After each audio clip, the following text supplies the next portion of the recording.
Hi and welcome to Hobby Shed. This is part 2 of my ruins build for a War Games play table. This is the first one I've built, so you're going to have to bear with me. Hopefully it'll turn out as good a quality as I want it to. Okay, so last time I cut all the MDF out, stuck it to the board and made the base layer of pulp to make some undulating ground around the MDF pieces. Now since then I've sprayed it black as a base coat.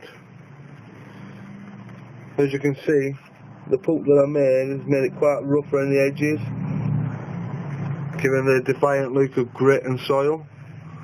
So yeah, you can see that I've just stuck a couple more stones on for effect. The glue's still drying with them, but apart from that I think it's looking pretty good. The next stage of the game would be to start putting some detail into the concrete, i.e. adding your greys and your whites and making it look more like ruined stone. And then after that we will apply the small detail pieces as well as the flock. Now to the flock that I made 2 videos ago, 48 hours ago, it is still drying. It's quite dry around the edges, but because it's quite a big, lot of flock, it's going to take quite a while to dry. Once it's dry I can bang it in a jar and this will last for ages. I have taken some bits out of it that are dry and mixed it together, and it is like a khaki green. I don't know if you can see this, I'll show you outside. It's like a khaki green colour. Does look quite good. So, and it's quite big as well. As if you can remember, I used 2 parts fine sawdust and 1 part rough sawdust, just to give that little bit extra grit and stuff once it's down on the base.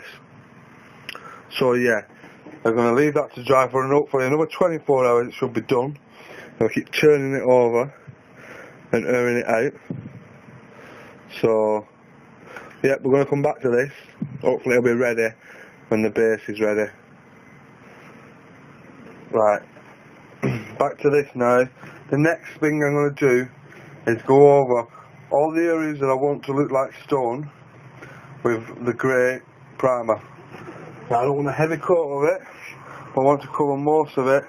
This primer costs, I think it was $3.99 at Range. You can get others, but they kind of say the same cost. So yeah, what I'm going to do now is give it a little spray.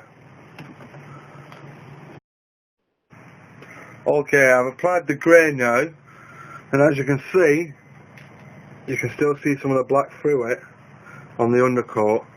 It's giving it more of a stony look. Now to get this effect, and to not completely cover it, hold it roughly 1.5 foot away and just do quick short bursts in the areas that you need. And then as you can see, it gives a nice shading effect. Once I build up the next layer of a lighter grey with a paintbrush, it's going to make it look more depth and give it more characteristics of real concrete. So yeah, I'm going to leave this to dry again now, come back to it in a bit, start adding the whites and the greys. I don't want to use pure white because it's too bright. As it's a Warzone theme, any white colour that will be out there will be dusted over and mucked up anyway. So there's going to be light greys added to the concrete. So yeah, I'll come back when it's dry and add the next layer. It's been 24 hours now and the grey is set on top of it. As you can see, I've started to apply the white to give it some more concrete effect. It's still got quite a lot of it to do though.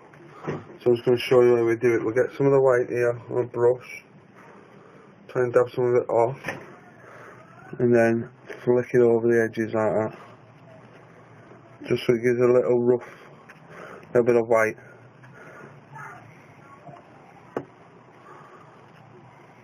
Right, so it's easy to do. It's just time consuming, but you put the effort in. Like I said last time, it'll look good afterwards.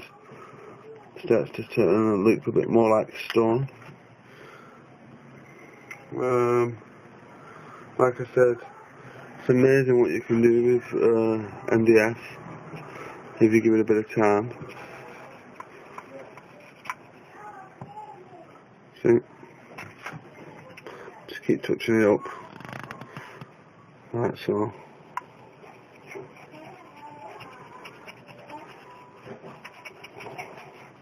I'm going to carry on doing this and then I'll show you once I've finished applying this little bit of white. Okay, so I've added the rest of the white paint now to the concrete, and as you can see, my flock has dried, and I've added it around some of the stone to give it that little bit of effect. It's turned out a lovely dark emerald green, the same colour as I was hoping for. So yeah, I think it's turned out alright actually for this build. Any advice or tips, just leave a message and we'll get back to doing a new one soon. Thank you.